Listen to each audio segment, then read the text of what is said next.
that was another time, you know. But anyway, that's a big question, whether or not, you know, whether there is such a thing as IQ. That's one thing to measure, and other kinds of things. And Mr. McLuhan used to talk about body percept and being able to have a lot of sensory balance and everything that. It's not all just one. Not all abstract. One measurement. You know. That's right.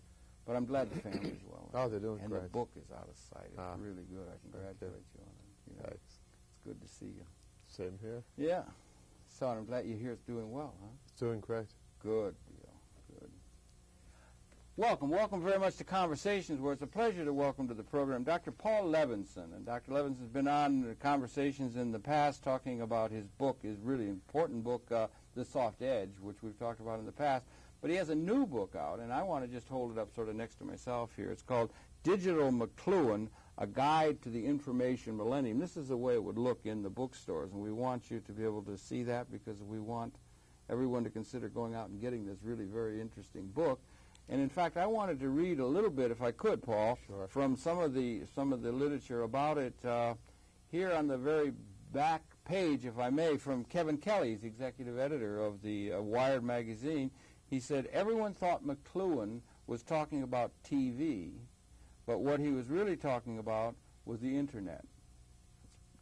2 decades before it appeared, this book makes McLuhan's strange ideas seem perfectly obvious in light of the web, email, and cyberspace. In a real way, Paul Levinson completes McLuhan's pioneering work. Read this book if you want to decipher life on the screen. Good words from Mr. Kevin Kelly of Wired magazine. And then more to the point, in the back flyleaf I'd like to read, Paul is the book, obviously I'm very pleased with the book. It says, Paul Levinson's treatment of the economic, psychological, social, and cultural consequences of the digital revolution, buttressed by examples from headlines and motion pictures and websites, meticulously researched as well as informed by personal correspondence from McLuhan, supported by a grasp of media theory and philosophy that spans the centuries, truly makes Levinson the new McLuhan for our age. And Mr. Levinson, welcome very, very much to the digital age and to Conversations. That's all very well put, very well taken. Well, with an introduction like that, where do we go? Delighted to be there. Yes, right. No, that's it's really true. I've read the book. I recommend it very highly. It's really good, an insight on every page nearly. But I wonder, maybe we can. People haven't seen the earlier programs we did.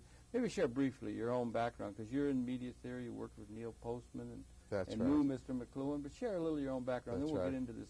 Some of the salient features of this incredibly interesting book you've just come out with. Sure. Well, I got my Ph.D. Working under Neil Postman at New York University in the late 1970s. One of the things that Neil was doing in those days is he edited an arcane journal called Etc. Yes. The journal of the International Society for General Semantics. I was one of the associate editors of the journal. And one day I came into Neil's office and I saw him like poring over a manuscript on his desk, and he sort of gave it to me and said, Paul, what do you make of this? And the first thing I saw was Marshall McLuhan's name on it, so I was thrilled to be able to even look at it. What year would this This was 1977. So he was bigger than life. That's right. He was really... every Life magazine. Exactly. And especially for a media studies doctoral program, he was someone who was extremely important. Oh, yes, but also in the general society, he was an icon. Well, of course, he'd just been in Annie Hall a few years earlier, and delightful person, although I didn't know him at the time. Yes, But, I read the manuscript, and I said to Neil, it's great. And Neil said, oh, really? I said, yeah. And Neil said, well, why don't you, write like a sort of, little explanation, a guideline of what this manuscript is about? Because people had trouble understanding McLuhan's work. I mean, that's one of the things I talk about in Digital McLuhan. Right. He wrote in a very aphoristic style, a lot of little keen insights. Every minute. It was like walking into a hall of mirrors with lights bouncing off every conceivable surface. And sort of like the net. Huh? Exactly, exactly like the net, a hall of mirrors, really. And he, this article was jam-packed with fascinating stuff. It was actually McLuhan's, one of his early treatments of his last theory, where he called it laws of media, also known as the tetrad. Yeah, we want to talk about T-R-A-D, right. And so I sat down and I wrote a little explanation of this. Well, then, without telling me, Neil sent it up to McLuhan and up to Toronto and said, Marshall, we're going to be publishing your article, and how would you feel if we publish this as an introduction? And after sending it up to McLuhan, Postman told me he had done this, and of course I saw my whole future in the academic world, going up in flames at that point. I mean, how would anybody feel having a graduate student writing an introduction? But much to my amazement and delight, McLuhan liked the introduction. Good. And we got together the next time he came into New York. And unlike what he said to the Columbia University professor in Annie Hall, remember that scene? Yes, he said, you know nothing of my work, right? Yeah, that was he said to me, well, you understand a little something of my work. Right. And we hit it off from there. And you did. You had a chance to have personal correspondence and so forth, and a personal relationship with this giant, this intellectual That's giant. right. He was the most stimulating intellectual person I've ever known. I mean, you're right up there also, Hal. But in terms of great conversation, McLuhan was he was even more extraordinary as a conversationist. Tremendous sense of humor. That's right. Everything. You had insights about everything. They flowed a mile a minute. And one time after having dinner with him, my wife and I had walked back to our hotel room in Toronto, and the phone rings. It's like 11:30 at night, and we'd seen McLuhan all day, and we were still buzzing about it. So I was saying, who's that? I said to my wife, your mother. I mean, who would call us? Well, it's McLuhan on the phone. Saying, oh, Paul, you must turn on the television. Frost is interviewing Nixon, and Nixon is way too hot for television. And he gave me like an impromptu 20-minute discourse. Yeah, right. That's really interesting. That's nice to be on a personal relationship with a man that was such a giant, and one who understood the media in a way that we really, that Gutenberg galaxy was really a tour de force in terms of people who want to seriously understand the technological and therefore the sociological development of world society. That's right. Well, I mean, it's fundamental insight which has been roundly mangled by many people since then. The medium is the message. Really, gets at what Digital McLuhan is about in all of McLuhan's books, and what that's about is that the way that we send information is really more significant than the specific information that's sent. The content. That's right, than the content. Now, that doesn't mean the content is unimportant. Because, of course, if we had no content, you wouldn't have a medium. That's in other words, the people who are watching this now on cable, what would cable television be without this content? It would just be an interesting a screen to look at with nothing. Or think about a computer that's not able to log on to the web. It's now just an interesting antique. It's no longer of any use. So the content is what makes a medium a medium. So it's not that the content is insignificant, but McLuhan's point is you have to look at the way the particular organization of information changes society and changes the people who use it. And that had not been taken, and it still isn't by most of the people who look at things. They'll be talking about, for instance, now they'll be talking about violence. They'll be looking at the programming without having an implication, the importance of implication of the existence of the media themselves, because the content is the past experience. We drive into the future with our eye fixed firmly on the rear view mirror. Exactly. And that's another one of McLuhan's great concepts. So we always try to understand the new by dressing it up in the old. So radio was known as the wireless, telephone was known as the talking telegraph, and those things were true, but they missed some essential points about the new media. So, for example, radio not only was wireless, true, but it brought into being the first simultaneous mass audience, where one voice could be heard by millions of people all over the country. That was its most significant feature, and that's what helped Adolf Hitler maintain his power, but it also helped some of the good people like Churchill and Roosevelt set up their kind of system of government and so forth. Do you think he was right or maybe I don't want to, we can get into a lot of different things, but he had this idea that some media are hot and cool, and that the radio was hot. It extended one of our sensory capability in what he called high definition. That's right. And that one of his famous things was that Hitler could have never survived television because it's a cool medium. That's he was a hot figure. McCarthy, Senator McCarthy couldn't survive into the television age because his message was too hot. Yes, well, I think that's not the only reason that that McCarthy and Hitler might not have done that well in the television age, but it was certainly a significant factor. I mean, Hitler was a complete contradiction of television. He preached an Aryan superiority, blonde, blue-eyed. He himself looked nothing like that, and he was an incredibly volatile person. When you hear his voice, even if you don't understand German, you can understand the the power, the rapport that he had with the German people, just the tone of his voice. But the way he looked, you know, Charlie Chaplin caught it very well. He was like a clown, and he would have been ludicrous on television. He was a vegetarian. Yeah? Yeah. Well, that's a good argument against, you know, I've heard some vegetarians say, well, you know, it makes people much less aggressive. Yeah, right. So I guess somehow with Hitler, it didn't work. But anyway, he's mostly concerned about the media and so forth. And then he had a tremendous grasp of literature and of the classics and so forth. And he would also be going back to the rag and bone shop, I think he sometimes called it, of bringing up examples from the past that help to illuminate the present or the future. Absolutely right. That's important. Yeah? People miss that, again, when they sometimes, especially in the academic world, they're quick to dismiss McLuhan because they don't get past his jargon. And they miss the encyclopedic historical grasp, the where richness. are all the declarative sentences, Mr. McLuhan? That's right, exactly. McLuhan was almost more of a poet, you know, than a traditional scholarly writer. And you're quite right what you said about literary theory. McLuhan studied at Cambridge in the 1930s, and he was very influenced by people like I.A. Richards, who said that, you know, the meaning of the text is decided by the reader, not the writer. And see, there again, that's a very original thing. It's in the use of the medium that the meaning of the medium is decided. So that's why what you said about violence, and this is the point completely, violence on television, violence in video games causes nothing. What causes violence are certain people who interact with what they see in the media. And clearly they can interact with any one of a dozen different things that might trip them off.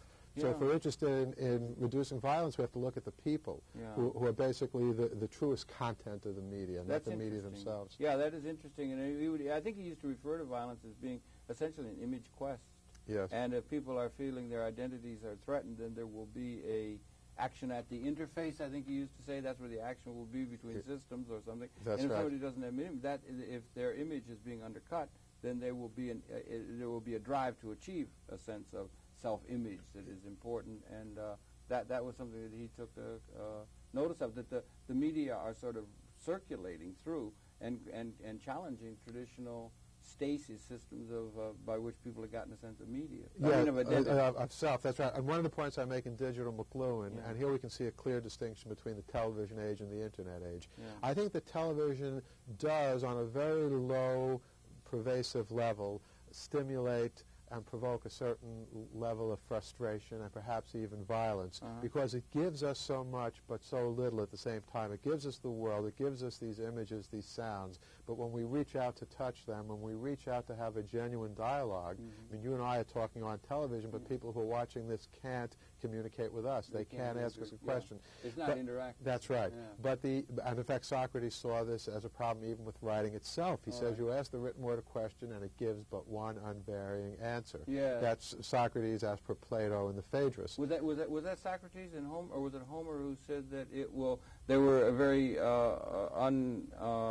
they didn't trust the phonetic alphabet or writing things down. It'll create forgetfulness. That was also Socrates. Was that Socrates? Yes, that's right. So the phonetic alphabet, which is the organizing metaphor of Western civilization, they were suspect of, and they wanted to keep the Poles out of the Republic. That's right, exactly. But both the written word, not on the Internet, but traditionally in print and television and radio, all deal with one-way passive audiences. They send the information out, they pump us up with information without giving us the opportunity to participate, to create information. The Internet is a revolutionary divergence from that, because now for the first time in history, anyone with a computer can become an author. In fact, I'll be talking tonight at Borders at the World Trade Center, giving one of my talks, Every Author a Publisher. Which is actually a view that McLuhan, when he first saw the Xerox, he said it turns every author into a publisher. Well, the Xerox didn't quite do that, because the Xerox manuscript is not the same as a printed book. But one of the points I'll make is that online, every author finally does become a publisher, because to write online is inextricably to publish online. There is no difference. Isn't it great? He would have loved it, wouldn't he? He would have loved it. William Blake had to publish his own stuff when That's he was exactly doing right. And it's interesting, too, in terms of time shifting and everything, because we're talking now, as it happens, we're recording this on the 4th of June. That's right. But you said tonight, which is the 21st, because you're going to be at Borders, and this will be aired on the 21st of June in New York City. So, one and all are requested to get themselves to Borders Bookstore down in the World Trade Center. That's right, at the World Trade Center. What time is that going to be? On the 21st of June. 6 p.m. 6 p.m. Right. You're going to be down talking about Digital McLuhan. That's right, Digital McLuhan, and in particular, every author or publisher, Yeah. the fate of gatekeeping in the digital age, which is one of the main themes of Certainly Digital is McLuhan. one of the main themes of this book. Okay, we all got that. Everybody goes to Borders tonight, the 21st of June on the equinox. Ah, that's great. On the solstice. This is the solstice. Right. Sun stands right. still. The sun will stand still today, waiting for Levinson's words, right? To shine forth. Yes, okay. Well, that's really good. Well, the thing, okay, let's talk about that, the age of the gatekeeper, and what happens to authority in a traditional sense, and what does it mean for democracy? What does it, what are some of the implications of this? And I liked very much your references, as I like myself, the idea of DNA, where there's every cell in an organism is in communication with everyone. That's right. Everyone needs to be involved and so forth. But what about the role of authority and its undercutting authority, and what is the implications of that? Well, you aptly mentioned Blake. Why did he have to publish his own books? Because he couldn't find a publisher. Yeah, neither could Van Gogh. That's right. Bertrand Russell. People rank him among the greatest philosophers of the 20th century, now coming to an end. Well, he published his first great work along with Alfred North Whitehead. Principle of Mathematics. That's right. Cambridge University Press required he and Whitehead to put up some money to help publish that some book. collateral. Yeah, that's right. And it happens all Put up over or shut up, Bertrand, right? The Beatles were turned down by 25 different record companies. Karl Popper, The Open Society and Its Enemies, regarded as one of the great works, was turned down by many publishers. And finally picked up by Routledge. Finally picked up by Routledge. That's right. That's one of the reasons. That's right. That's just another reason why I'm so happy to be published by Routledge. Right. Okay. But the reason that all those things happened is that there was an adverse, and still is, an adverse economic situation, adverse, that is, to any author getting published. It costs a lot of money to print up a book. It costs money to get on television. Sure. These things cost money. Right. Television production is still expensive. Yeah. And so what happens then, even in the best of circumstances, with the best of intentions, I mean, Cambridge University Press in 1900, they weren't an evil company, but they could not afford to publish Bertrand Russell's book. So these companies, quite understandably, set up gatekeepers, people whose job it is to decide what gets published, what doesn't get published. Right. Newspapers are the same way. So the New York Times says, all the news that's fit to print. Yeah, isn't that something? Yeah. They really dreamed that up one night on a Saturday or something, it's nice and catchy. Yeah. They also say, we give you the world. Yes. The fact is, neither of those is quite true. In fact, neither is true by a long shot. Yeah. What's really true is, in the New York Times, you find all the news that the New York Times deems fit to print. Right. Big difference. Yeah. But what else can the Big Times difference do? between all the news that's fit to print. It's so declarative. That's right. I mean, or even Walter Cronkite used to say, anyone who remembers him, he'd end that's each the way it is. And that's the way it was. Right. The true statement would have been, and that's the way a small group of editors here at CBS TV News thought you should think it was. I don't think you like the gatekeeping concept too well. No, I don't, because I worry about, another poet, Thomas Gray, wrote a beautiful poem called Elegy in a country churchyard, a few years, of course, before William Blake. And there's a beautiful few lines in there which always sort of struck me. He said, Gray said, "Many a gem of purest ray serene, the dark, unfathomed caves of ocean bare. Many a flower was born to blush unseen and waste its sweetness in the desert air." And that's the result of, isn't it? That's the result of gatekeeping. Yeah, what about all those flowers that are out there in the desert that we never see? Where are all the William Blakes, the Bertrand Russells, the Karl Poppers, the Beatles, who didn't have what it took to overcome those gatekeeping restraints? And although the Internet is certainly not a panacea, and it creates in the right direction. It's in the right direction because it opens these things up. And remember that famous? That's right. That's beautiful. It's a beautiful poem, beautifully said, and everything like that. And every cell in an organism is important. And Mr. McLuhan didn't he have a saying? You knew him much. You were close, but he said there are children or people that are walking in the streets who could solve our top problems in physics because they have modes of perceptions we lost long ago, speaking about children? Absolutely right. Yes, absolutely right. Yes, and McLuhan had a healthy critical skepticism towards formal education. Right, and, I'm a professor. I'm currently a visiting professor at Fordham University, so it's certainly important. But I've also always appreciated what Mark Twain said, never let going to school get in the way of getting a good education. And McLuhan understood that the best education, and he was like John Dewey in this, the best education is provided through experience. But experience with what? How do we experience the world now? Experience through the media. And again, getting back to the internet, we now can experience things all over the world that we had no access to. It's the biggest university of ever. That's right. Yeah, and you were one of the first to ever do online education. You had that connected education. Right, and I congratulate you. Were way back in the 80s or something. Well, 1984 and 85, my wife Tina and I started the first graduate program on the internet. And that's correct. That's really good. Yeah, that's really important, that kind of thing. And the thing, or I had another friend of mine say that his life's quest was a search for authority figures that could help to construct an ontology or understanding to do away with authoritarianism. Yes. You see? Yes. So you want to find the thing to where there could be a shining,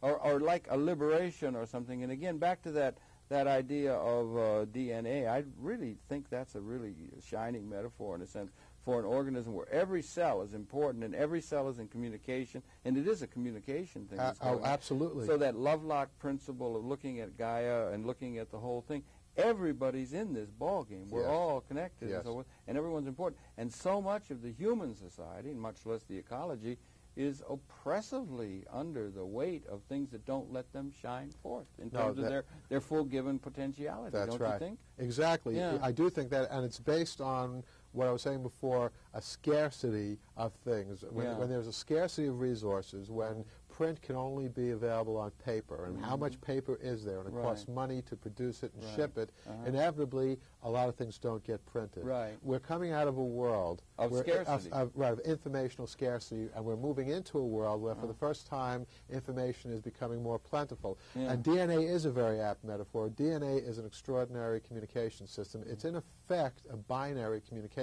system.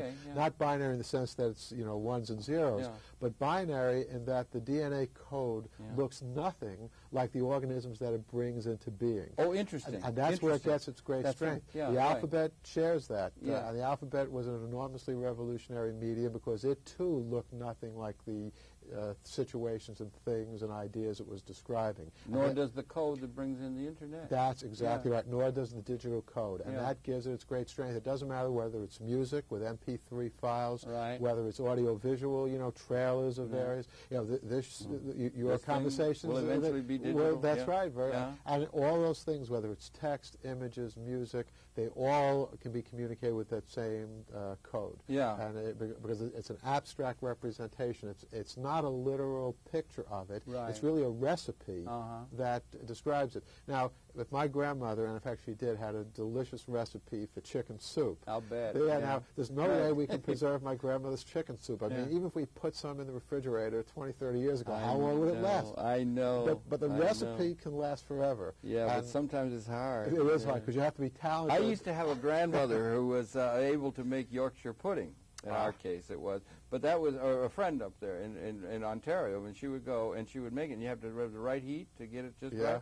And she cooked on a wood stove. There was a wood stove. And they had to know how many sticks of wood. But it was absolute ambrosia. Never could match it. We tried with all our ranges, our electric range. We couldn't do it. But I don't mean to throw you off. But I love talking about that.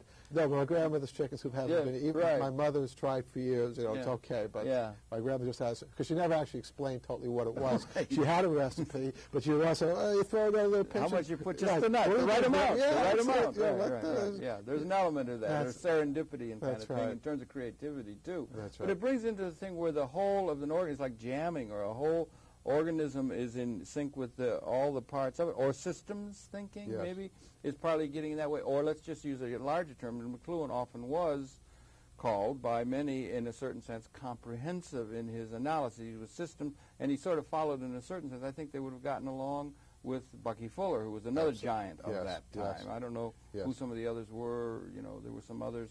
But that comprehensiveness, or taking the whole of the human scenario as part of his oyster, as it were, was part of his approach to things. There was nothing that was not able to be open to his consciousness? Or that's right. And there were Lewis Mumford, although he was much more negative than McLuhan, he had some of that. Harold Innes was McLuhan's mentor, and shared some of those. But yes, one of the things that really distinguishes McLuhan from just about anyone in the study of communications and technology is that anything and everything was integrated into his grist for the mill. That's right. Exactly. So I mean, he'd be. I remember I was having a conversation with him once, and he just sort of pops out, with something. Oh yes, it's clear now. The electric light bulb caused World War I. So you try to say, what is he talking about? But spell it out a little. But when you begin thinking about that, it's like mind candy, but actually much more nutritious than candy. So it's not really a good metaphor. Maybe like mind papaya, so that's good for you. Because when you think about it, there is actually a connection between the electric light and World War I. The fact that World War I was like the first mechanized war, the sort of, it was the beginning of the grim efficiency, the nighttime attacks for the first time. War prior to World War I, there was always a little bit of peace in the evening. Because how much can you go with like a flame? It's not very effective. So electric lighting did have an impact on World War I. McLuhan was actually, he was a creator of time machines. Yeah, he would call these things probes. That's right. He would drive people crazy. They want all the definitive sub-points and everything. That's right. And so he would say something, so the electric light created the first and he wouldn't understand it at the time. On something else. That's right. Just leave it there to cogitate. That's right. There was a famous story about him when he was at Columbia University with Professor Lewis Forsdale that I talk about a little in the book, and McLuhan's other biographers have picked up on it also. But in case anyone hasn't heard it, it definitely shows, McLuhan's approach to these things. He was, again, discoursing about something, giving a talk, and he came to the conclusion, and so it's crystal clear to me that the alphabet was responsible for the conception of nudity in human life. Okay, and you do with a straight face, right? And drive people crazy, right? So, and then get great humor at that, right? And so, in the audience is Robert K. Merton, who in the 1950s was then and probably always is, the dean of American sociology. Right. And he was like one of these real, empirical data. He's trying to make sociology into like a mature science. And so he got up like apoplectic, purple, says, Professor McLuhan, I don't know where to begin, but he nonetheless began. I gave like a 10-minute diatribe. Everything you say is utterly without support, just rambling on the top. And McLuhan took it in. And then when it was his time to talk, Lewis Forsdale said, Professor McLuhan, McLuhan looked at Merton and said, oh, you didn't like that idea? Well, how about this one? And they proceeded to talk about something completely different. Drove the man right out of the room, right? That's right. Yeah. So, they were like time machines because sometimes the second he said them, or even in the year or 2 or 3 after he first said or published something, people couldn't grasp them. But as time went on, they become increasingly clear. Now, what's extraordinary about the Internet and about the web is the very structure of McLuhan's writing is web-like. It is. And if you go back to the 60s and you see the initial response to McLuhan's work, and through the 1970s, you see an unbelievable amount of hair-pulling from the academic world, from literary circles. Why is this man writing in circles? Why can't I just pick up this book and read it, page 1, 2, 3, and have some kind of order?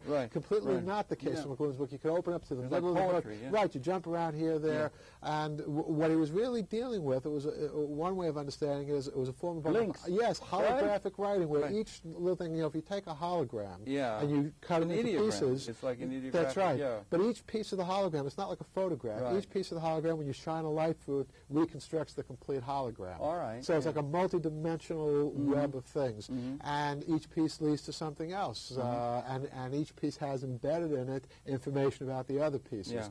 So now if you log onto an online system and you read something about McLuhan and you click on the word McLuhan, you can go to 100 different other places where they have McLuhan's work. Or even if you see sometimes an online conversation, we realized this in the mid-1980s with connected education, that the very structure of online discourse, people talking in a conversation online, they don't write books or papers, they talk in comments, maybe 40 or 50 lines each maximum. Uh-huh. And if you look at it as a whole, over a period of time, it looks like one of McLuhan's books. Yeah, right. So he was a man struggling to write on the web at a time before the web existed. Yeah, that's right. When the only medium available to him was the printed one. And trying to get people to understand the importance of this That's fact. right. And then that also brings it into a comprehensive thing in a certain sense. I think, again, back to Bucky Fuller was sort of thinking along Buckminster Fuller was thinking along those terms of comprehensive, dare to be comprehensive and think about things in a large scale. And he was saying that here we are, the evolution of universal consciousness, we got biological evolution, and so forth. And then we get to the human species, which has this unique capability of extending its consciousness into the environment with some conscious purpose or design, and creating an environment other than what is given in an Eden-like sense that is the lot of most of the biological systems. I mean, birds make nests, but in terms of shaping the environment in a new kind, building the earth in the words of Teilhard de Chardin in a different kind of way, and that those extensions of our consciousness have effect in terms of that we shape our tools, and thereafter our tools ape us. Absolutely and right. So forth. And that fact is really important that we understand if we want to begin, particularly if we're driving into the future in the rearview mirror, most of our policymakers, it's important we begin to try and get that sense in order to navigate appropriately and in a liberating way for the human society. It has important geopolitical and economic and social political organizing assumptions that are relevant to understand, no? Absolutely, yes. And this is one of the things I write about in all my books. Yeah. We are the stuff of the cosmos that has come not only to be able to understand itself, because that's what's going on, we try to, but reshape the cosmos as well. Right. I mean, in a sense, we are the custodians of the universe. Now, there may be a deity, I don't know. Yeah. And that's a separate issue, really. Well, but what is the case is we know beyond doubt that we're here. Yeah. I mean, unless it's all our dream or something. Right. And when we study what we are as human beings, what we're in the business of doing is not only understanding things in a way that no other organism seem to understand, but as you pointed out, right, taking this understanding, embodying our ideas in technologies that change the world itself, and not only change the world itself, but are beginning to reach out beyond the world. So, I mean, the three most significant things, I would say, in the 20th century, and there are a lot of candidates, but space travel, our technology, for the first time, as far as we know in human history, has gotten us off this world. People have walked on the moon.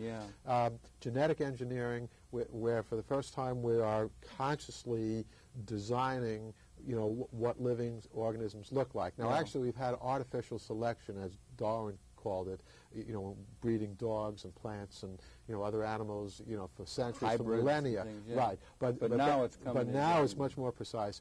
And the third thing is artificial intelligence, which is the least developed of those three. I mean, we're really still in the artificial stupidity neural phase. Networks and parallel processing. That's right. And all sorts of things. But those things, all of them, when you add them together, they're nothing less than a reshaping of the world and the cosmos towards greater human understanding. Right. Okay, that's true. Yeah. Now, McLuhan actually didn't talk too much about that. He didn't speak to that. He was Catholic, wasn't he? He was very firmly and strongly and importantly to him Catholic and so forth. Fuller used to talk about that. That's right. Fuller much more. And I think he would talk and he would say that here, and he used to just go without going into great depths. He said the second law says that all things move to chaos to the limits of the system. In the second law of thermodynamics, and he looked about. He would put it, Buckminster Fuller. I think Mr. McLuhan admired Buckminster Fuller. He did. He was an older, but he said he looked about, and he said he looked about for some countervailing function in the universe through this second law of thermodynamics, and he saw it being the evolution, the biological evolutionary process itself, which moved across entropy. That's absolutely right. That was the law of entropy, moved across entropy and brought increased conscious understanding to the process of which we are a part. And he got a sense of purpose to biological existence and human existence that gave him a sense of purpose in terms of our being in this universe. Did McLuhan carry that, or did you ever get a chance to talk to him at a philosophical level, his sense of what human purpose is? Or is there criteria by which we could judge what human purpose is, and even then, within that, to judge who, if there are within that, are there people who are like leaders within that, a criteria by which we can decide who our real philosophical leaders are, other than the guys who just pile up all the money and political power over cannons and things. Yeah. Well, several things. I am closer to Buckminster Fuller, and for that matter, Freeman Dyson, than I am to McLuhan on that thinking. McLuhan was more like Norbert Wiener. Yeah. But for Norbert Wiener, entropy was the be-all and end-all. And I think McLuhan was an entropist as well. But one of the things that I've come up with, one of my own metaphors, is that if we think of entropy as, in effect, an infinite down escalator. Right. So people like McLuhan and Norbert Wiener would say no matter how fast we try to run up that elevator, the ultimate final word is it's all going down. But I think that Fuller and Freeman Dyson, and I feel this way very strongly, what I realize I think is going on is that through our technology, and as you said, starting with life itself, and then life itself leading to intelligent life, and in turn our intelligent life leading to a technological sharpening of that life, we're closing in on figuring out a way of reversing that down escalator. So we're not just running up and then it just keeps going down, down. We're doing more than running up. We're trying to get to the mechanisms of that elevator, of that escalator, so it's no longer just going down, down, and reversing it so it begins moving up. And that is the anti-entropic force. Well, that's what Fuller That's right. Fuller was right. But, he used to always just assume an a priori mysterious design. He used to assume deity, or at least an intelligence that cohered the universe. And he said it was an a priori mysterious design to the structure of universal mind. But it was made up of a series of synergistic resonances. In physics, we know everything is resonancy now.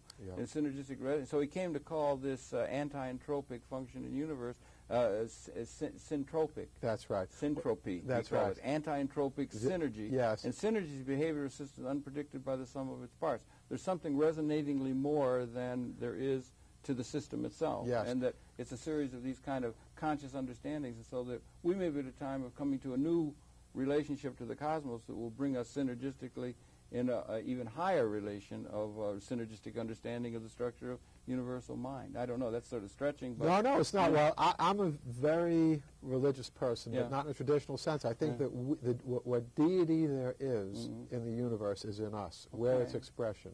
In that sense, it's almost the view of Emerson and Thoreau to some extent. The classical view of the deity as, that's the starting point of everything, and that was to some extent McLuhan's view and even Teilhard's view. As we know, it begs the question, so how then did that start? There's no answer. Well, it willed itself into being? Okay, that's even more of a stretch than some of the other puzzles.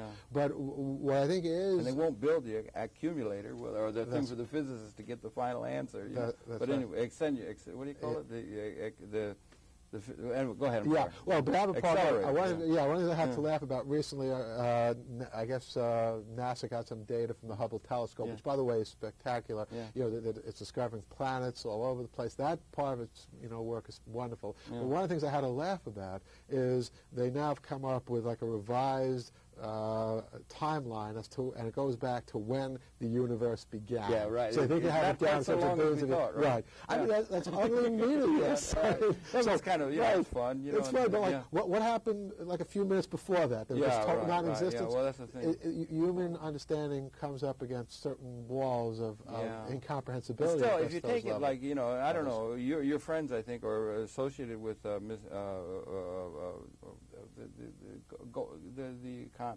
biologist, the famous biologist. Your son's an admirer. Stephen Jay Gould. Stephen Jay Gould. If you talk to him and everything, you have a certain kind of view of everything. But it seems to be, the paleontologist telling us, that it seems to be with the mitochondrial DNA that we maybe go back 200,000 years. We first appear out of Africa. We're all connected. So we come 10,000 generations at 20 years a generation, something like that. We get to this point now where we're at a certain point in terms of this technological extension of our capability, which has such an effect back on us and so forth.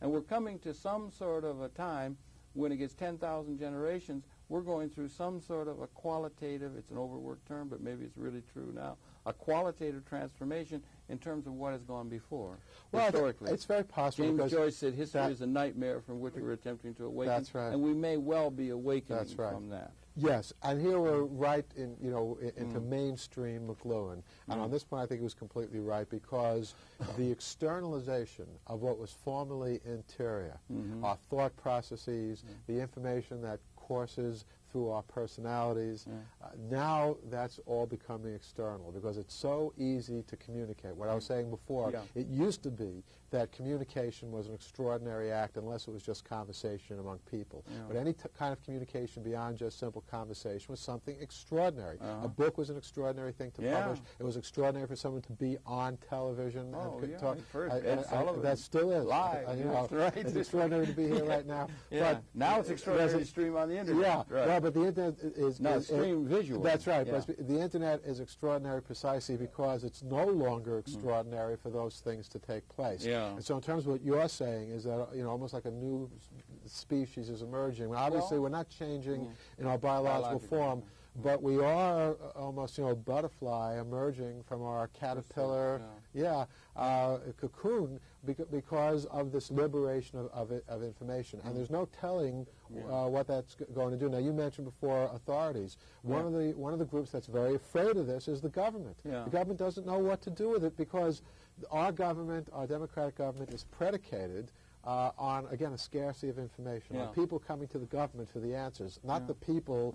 In spite of the fact that we're a democracy, the government is not comfortable with the people telling it what to do. Well, I would submit, in a certain sense, that Fuller, if you start looking at the material reality, apart from the metaphysical kind of consideration, he had this world game where he considered the very concept of human institutions predicated upon the understanding of scarcity. Scarcity is the context within which all human institutions evolved. And he had this world game, where he figured out he got a coefficiency of haveness. And it's hard, because everybody can't live in the Taj Mahal. You get the haves and have-nots. But he said we got a point where the steam engine, and then we made progress through that technological capability of slowly, we got up to 10% of the world population in the First World War. Whole system. That's right. 25% by the Second World War. Then he was writing in 1952, and he said we had a 20-year period of imminent crisis to all human institutions as we approached, because we were gaining very quickly, almost exponentially, as we approached and crossed the 50% mark, where in an abstract sense we had, for the first time in the evolution of events, sufficiently, augmented technological capability of providing to where there were more haves than have-nots in the world. So we were transcending scarcity as an ontologic reality. That happened, he said, he claimed, to the day he died. That happened in 1970. And we're galloping into that now with the internet and so forth. So we've transcended scarcity, not only governmentally, but economically. That's and in all these terms. And all of our economic and political and organizing, socializing assumptions and so forth are predicated upon the assumption of scarcity, and we've transcended it. Do you ever hear Mr. McLuhan talk about that?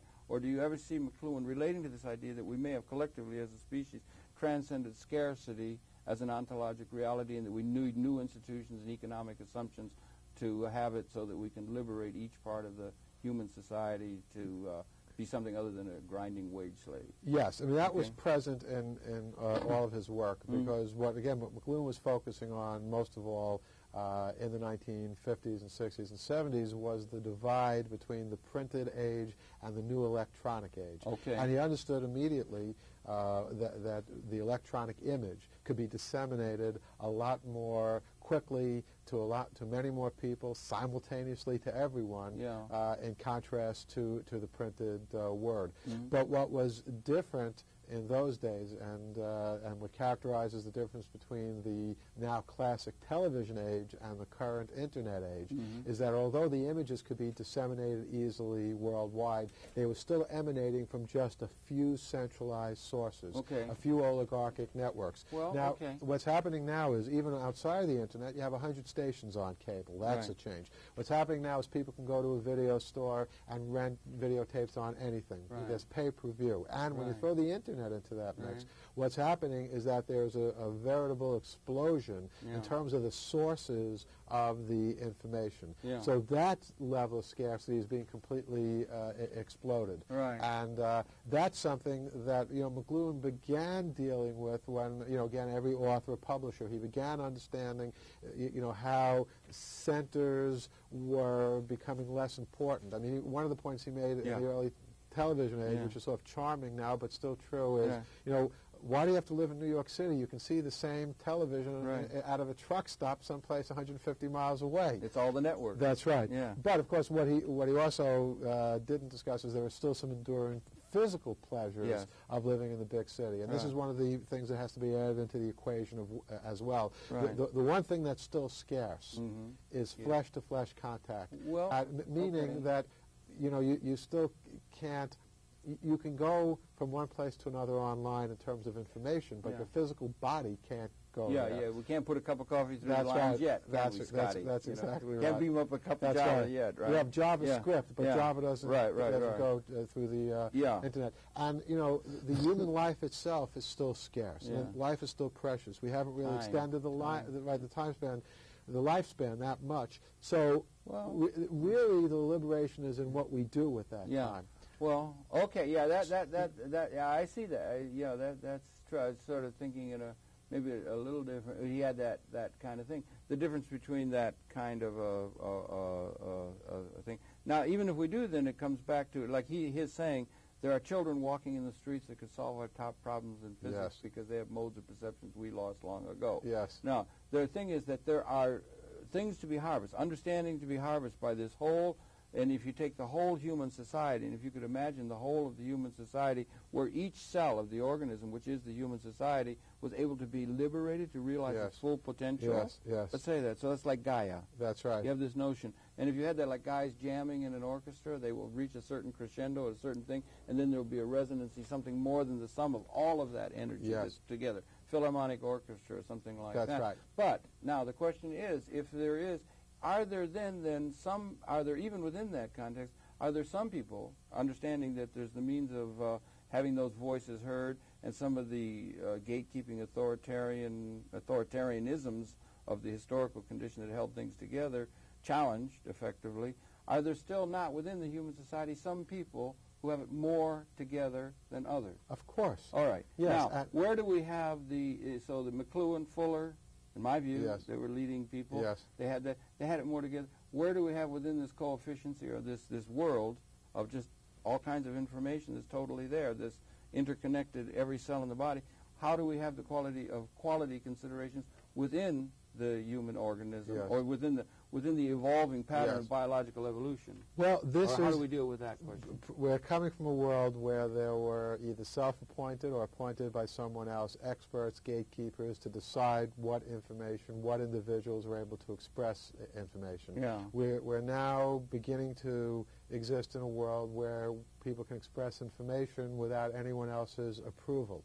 And so the question is, what you're asking is, how then can we decide what is good information and bad information? And, it gets back to something which I strongly believe in, and I'm somewhat more of an age of reason person than McLuhan. McLuhan was, more of a traditional 20th century, almost nihilist when it came to some things. I mean, he was very pessimistic about aspects of human reason, but at the same time he recognized its strengths. But I think that the strengths outweigh the deficits. And the good old Enlightenment. That's right, the Age of Enlightenment, Thomas Jefferson, and his point that, yes, information can be wrong, newspapers publish all kinds of tripe, but they are inherently self-correcting as long as we allow them to continue to publish without any intervention. Yes, and that's why, the First Amendment was so important to Jefferson. But in terms of the question you are talking about, what we want, we want a web and an internet and an information society that's unimpeded in the flow of information. That's why, to get back to something you said earlier, we want to be open. That's really important. We synergistically open. That's right.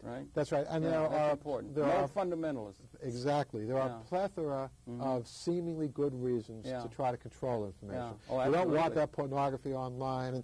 And believe me, I've seen some pretty explicit stuff. Or the assumption. Can you see the political leaders saying there's enough for everybody? That's right. Exactly. How can everybody say that? Right. But that may be that's a reality. Yeah. So it's inconvenient to the organizing assumption of all our authoritarian institutions, for instance. So we have, and salary streams that follow and so forth. So there's a lot of vested interest in that historical pattern that James Joyce called history as being a nightmare, from which we ought to be awakened. That's right. Yeah? And the way you feel that way? Absolutely. Yeah. And the way to awaken, just like sunlight streams in through the window and wakes us up in the morning, is to let the information on the Internet and the web continue to stream forth. That's why things like the Communications Decency Act, things that our current Vice President Gore stands for, that's absolutely right. His wife, years ago, she's against rock lyrics. All this hip-hop nonsense. That's right. You have to leave those things alone. The government has to leave those things alone. People can decide whether they want to see them or not. Parents can decide for themselves what their children should see. They shouldn't rely on the government as a glorified babysitter. Yeah, okay, the government, or what about the government? But what about the fact is that a government can be pretty authoritarian, but so can the corporate structure. So can the corporate business structure that is now walking this world with big league boots. They're pretty authoritarian places. So it's not only the government, but it's also authoritarianism as an organizing assumption. Can we not but liberate humanity at the individual level somehow in an economic context rather than having everyone be a wage slave? They're two different things. First of all, and he predicted for his grandchildren in 1930 that there's technological unemployment coming, and that the technology is going to be very, very productive, but you're not going to need to have wage slave. You're not going to have people earning their income by just having a job or something. You're going to have to start, my thought is, you're going to start spreading some ownership of the things that are producing the wealth to free people up at the individual level to do what it is they want to do. I don't know if that's two points. The economic and political leadership questions are really right there before us. They are. 2 points. I do both of these in Digital McLuhan. One is Microsoft has obsolesced the very existence of monopolies by its own technological creations, which is a good thing. The very thing that the U.S. government was alleging, that Microsoft was trying to seek some collusion because Netscape had a bigger share of the market and so on. Well, how did Netscape arise? They used Microsoft programs to create their own web browser, which Microsoft couldn't control. So I'm not worried about those things at all. It's a self-effacing situation. The technology leads to an anti-monopoly, which is, we don't need the government to do that. As long as the competition is open. But the competition... It can be locked in, some people will say. They can be locked in. Not with the new flow of information. That's the point. But the second thing you're talking about, being wage slaves, this is also relevant because people are working at home to a much greater extent. People are becoming entrepreneurs to a greater extent. You need far less of the traditional infrastructure of an office, of pre-existing authority. And everything's getting smaller all the time. That's exactly right. So I'm very optimistic about that. Yeah, you're very optimistic, and that would be that would fit in then with the thing. That would fit within the paradigm of the economic discussion and political discussion that is currently on in the society, without some suggesting of something in a paradigm sense new to that which we have. We can go to Mr. Schumpeter, we can go to Van Hayek, and we can go to these different kinds of. It's a political part on the political spectrum and economic spectrum. George Gilder and so forth, and the internet people and so on, that kind of thing. It would fit within the way things are evolving and evolving. We don't need some sort of a new vision of what it is in order to bring about the full liberation, because we've got the system now that'll work. Absolutely. Look, you feel that way. Yes, the internet. I would differ. Yes, well, I'll tell you why I feel that way. The internet arose out of the Eisenhower years, and by the end of the 1950s, the internet didn't exist, but people were already talking. Right, ARPANET was in the 60s, but the very early theorists and everything in the last 4 or 5 decades that has led to the emergence of the internet. None of that's the result of someone coming in with a new vision saying, "Let this happen." It doesn't work that way. Karl Popper pointed this out. That you can't have central planning even for good things. I mean, the technology left to its own devices, free of government control, tends to work very well with human beings. That's the evolutionary process. Well, that's what's very al-Quran now. That's the view that's very al-Quran understood. Very people. That's the one. Except that some people would say we need something beyond that. Mr. Halbroner would suggest we need something beyond Schumpeter. That's Schumpeter's vision or something of that sort of thing. And some people would say we need something beyond it. But we're running out of time. And this thing at the end of the chapter was particularly good. What did you call it? Not the triadic. The tetrad. Yeah. Could you talk to that just briefly about the 4 laws of media that Mr. McLuhan put forth? Yes. We'll let the economics go for now. Great. Okay? McLuhan said every technology has 4 kinds of impact. Yeah. First of all, it amplifies something. It makes something more prominent than it was Extend before. the eye. That's right. Print. Right. Also, radio extends the Ear. voice across great distances. Right. Secondly, it obsolesces or eclipses something which had formerly been in prominence. Right. So radio tends to obsolesce the visual mode. It Yeah. tends to obsolesce print. People get their news and entertainment from radio rather than reading it. Yeah. Thirdly, and here it begins getting more subtle and more interesting, the new technology retrieves something which had From the past. formerly been important but had been obsolesced a long time ago. The rag and bone shop. That's exactly right. So radio brings back the spoken word, oral communication, oral with an O, oral A-U-R-A-L, the oral culture. Yeah. And finally, the new technology, tricky. and this is the most interesting because it doesn't happen exactly at that time. It's more potential at first. But McLuhan thought that when a technology runs its course, when it's pushed to its full Then it potential, reverses. it flips into flips, it doesn't move backwards, but so it flips at a right angle into something that's still the technology, but at the same time amazingly different. So radio, when pushed to its limits, flips into television, which now is an audio-visual medium. So the visual now becomes more important, but not in the way that it was before. It's not print that's visual; it's the image that's visual. And then television goes through the new cycle. Right. You know, it obsolesces radio; it retrieves the visual. What does television flip into? And now we're at the doorstep of the digital age. Television in McLuhan's day has flipped into cable television, 100 channels. It's flipped into the VCR. You can capture that image and replay it. Time. You can shift and it's shifted into digital manipulation of the image, and it's shifted into the web, where you can get the information whenever you want it, 24 hours a day, 7 days a week.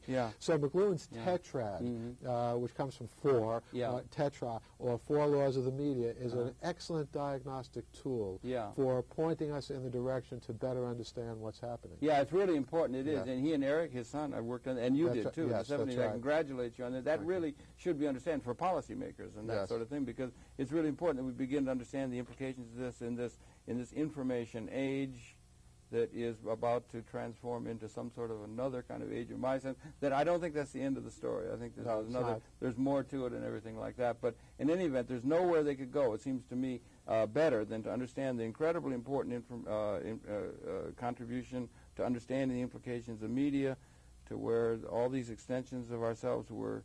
The digital brings it back into a balanced kind of relationship to the outer environment, in a sense. Before, when we were in Eden, there were no extensions. It was a balanced relationship that we had to the outer environment, and we may be returning to that kind of a thing now, an all-at-onceness that is characteristic of us as we walk through without having these extensions except we will know it all. We'll be able to retrieve it all from the information that's available to us now. But it's an incredibly important time now. And Paul, I want to thank you, congratulate you enormously on the book, and let's show it again. Let's let people know. Digital McLuhan, right? And what's the subtitle? You give it to me. A Guide to the Information Millennium, which can either be the last millennium or the new millennium. This is right. That's right. This is important stuff. And he's going to be at Borders tonight, the 26th, if you're viewing in the audience, the 26th of June. The solstice. The 21st of June. I'm 21st sorry. of June. I'm terrible. It's The 21st of June. At the World Trade Center. Which is at the World Trade Center. Borders Bookstore. He's going to be here in New York City. And that is the solstice here of the last solstice of this millennium. That's right. Yeah. Oh, no, the last summer solstice. That's right. Well, the last... No, there'll be one more on winter December solstice. 21st. Right. That's right. Anyway, he'll be there. And, Paul, thanks a lot for the book. It's pleasure. really good. It ought to be read by one and all. It's a really important book. Thanks again very much for coming in. Thank you. Been your pleasure to have Paul Levinson's Perceptions. We invite you to tune in. We'll be coming back again next week. That's it for now. We're going to one more time, Paul. Thank you really very, very much indeed for coming in and for all your work. Thank you. I enjoyed being here. Until next time. Well, so it goes. You could just talk about Mr. McLuhan forever and ever.